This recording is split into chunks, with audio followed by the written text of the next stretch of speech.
ஸ்ரீமதே ராமானுஜாய நமஹ. திருமலையில் எழுதியிருக்கும் உற்சவமூர்த்திகளை சேவிச்சுட்டு இருக்கோம். இப்போ நம்ம பார்க்க போகிறது ஸ்ரீ போகமூர்த்தி.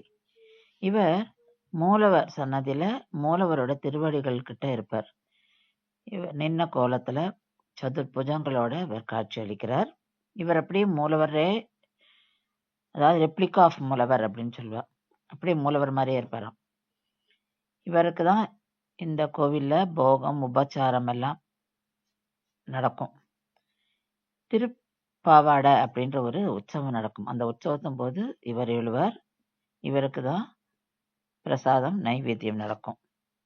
இவருக்கு தினம் ராத்திரி ஏகாந்த சேவைன்னு ஒன்று நடக்கும். அதுபோது இந்த மூர்த்தியை சயன அறைக்கு ஏழை பண்ணி அங்கே தூங்கப்படுத்துறது. இது தினம் நடக்கும். தனுர் மாசம் மட்டும் இந்த பெருமாளுக்கு நடக்காது, இன்னொரு உற்சவ மூர்த்திக்கு நடக்கும். மறுநாள் காத்தால தினமே திருப்பியும் இவரை மூலவர் சன்னதிக்கு ஏழை பண்ணிடுவா. சுப்பிரபாத சேவை இது.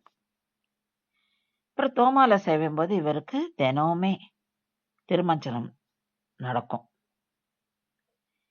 இவரை எத்தனையோ வருடங்களுக்கு முன்னாடி பல்லவ ராணி தான் பிரதிஷ்டை பண்ணதா வரலாறு.